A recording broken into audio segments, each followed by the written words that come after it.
the GOATs, right? How you gonna sit there and tell me Steph is not in that conversation?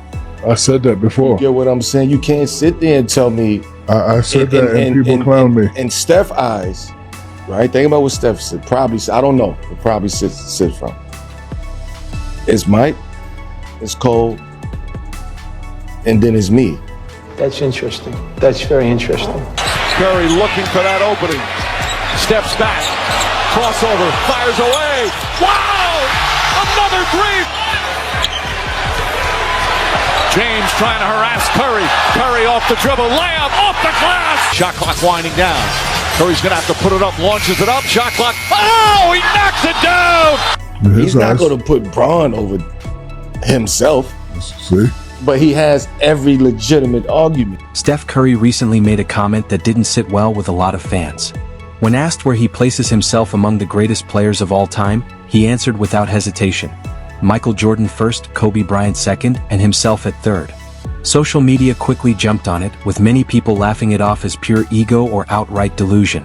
But if you strip away the initial reaction and really look at Curry's impact on the game, there's an uncomfortable question hiding underneath the jokes. What if his claim isn't as crazy as people want it to be? 7 to shoot. Curry, deep one! Bullseye! Almost lost it out of bounds. Curry cutting.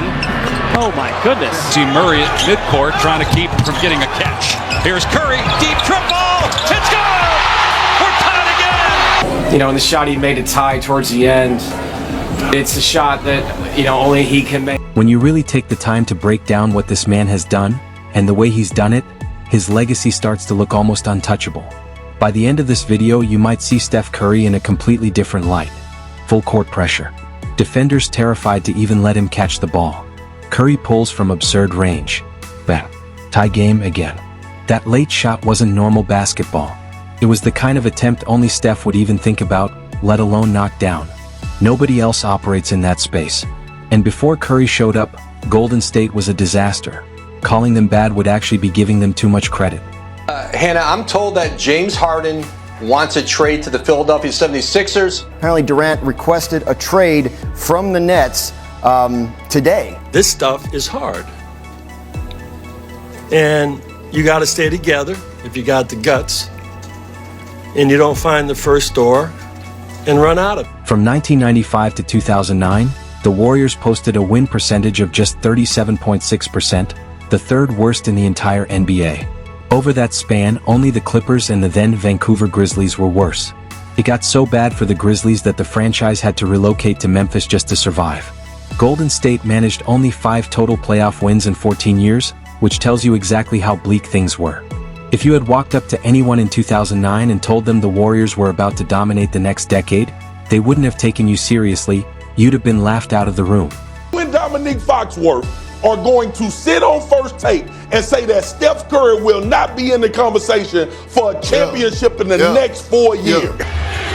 Curry against Horford, gets past him inside, off the glass again! Fakes, fires, three-pointer, bang!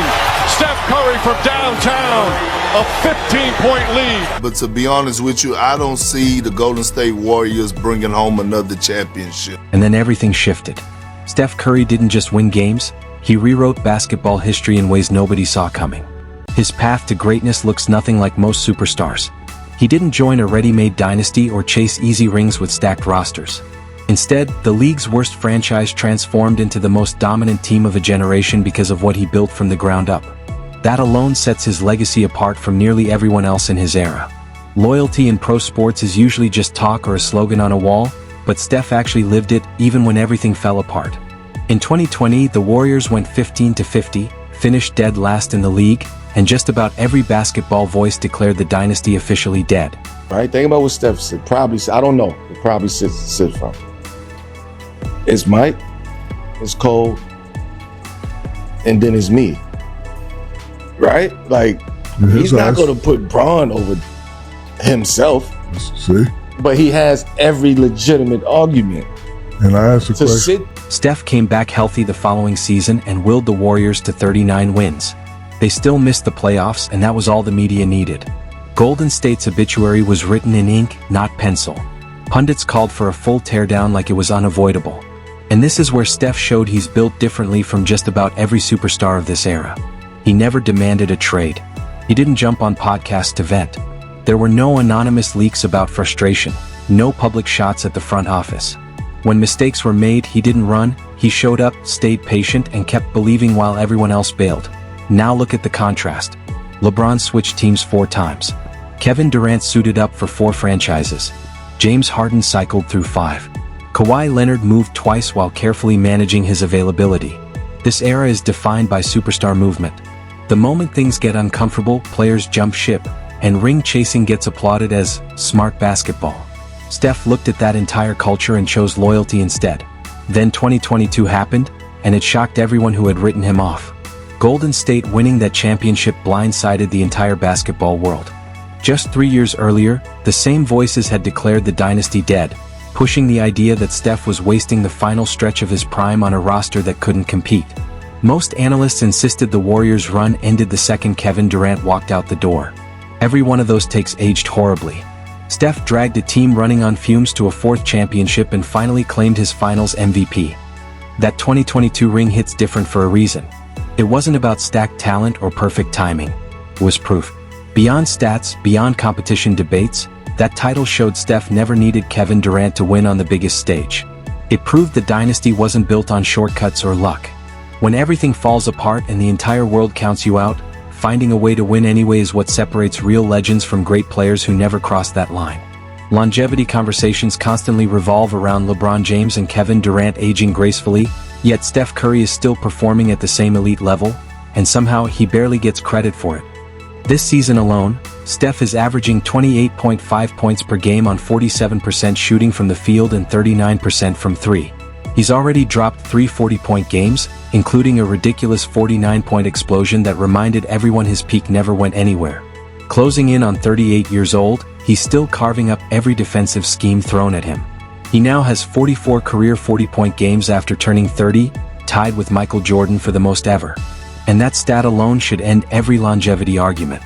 Period. The same Michael Jordan people call untouchable in all-time rankings now shares one of the toughest aging curve stats with Steph Curry. Guards aren't supposed to age like this. Legs go first. Quickness fades. Shooting mechanics slow down. Steph breaks every one of those rules. Analysts understand point guard decline better than anyone, yet somehow this keeps getting brushed aside. LeBron gets non-stop praise for dominating in his late 30s, with entire segments dedicated to his conditioning and longevity. Steph is matching that level of elite production from a position with a much shorter shelf life, and still barely gets mentioned. People locked their opinions on Steph years ago and refuse to update them, even when new evidence keeps hitting them in the face. The numbers don't lie, even if fans choose to look the other way. His professionalism separates him from nearly every star in today's player empowerment era, and his approach feels almost old school by comparison. Players hop on podcasts every week to air out franchise drama. Instagram posts demanding trades are normal now. Stars shape media narratives to protect their image, even if it means throwing teammates or coaches under the bus. Steph does none of that. He handles his business like someone cut from a different generation. Clock in. Dominate at an elite level. Clock out. Repeat. When the Warriors struggled, Steph never blamed teammates in interviews or press conferences. Front office decisions frustrated him at times, but he kept that private. The media tried constantly to pull him into controversy, and every single time he refused the bait. Franchise players who carry themselves like this are becoming rare, and that leadership matters far more than casual fans realize. You can compare Steph to legends like Kobe, Magic, or Duncan across eras, but the more revealing breakdown is how he stacks up against his own generation. That comparison leaves him standing alone. His peers followed the same blueprint. Chase rings through super teams, leave the moment real obstacles appear, and prioritize championships over loyalty. That behavior became normal, and almost never criticized. But it changes how accomplishment should be judged compared to someone who chose the harder path. Carmelo Anthony tried to build something real in New York and watched it collapse while the Knicks stayed dysfunctional, a reminder of how unforgiving that road can be.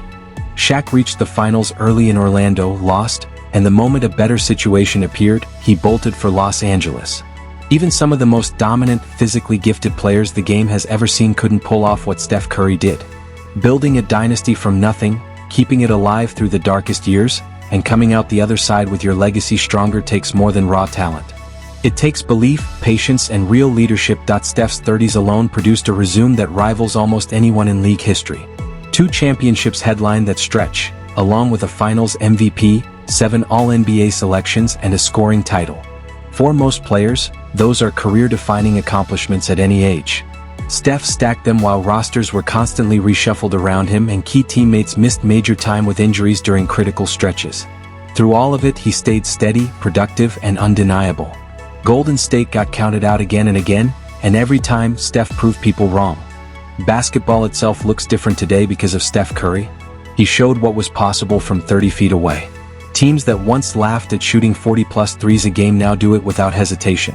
Young players routinely pull from distances that would have gotten them benched a generation ago. Coaches design entire offenses around spacing and shooting. General managers build rosters with shooters as the priority. Because of what Golden State proved could work, player development at every level now emphasizes perimeter shooting.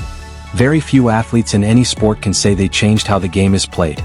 Steph belongs in that rare group. So when Steph ranked himself third behind Jordan and Kobe, it doesn't sound crazy once you actually look at the full picture.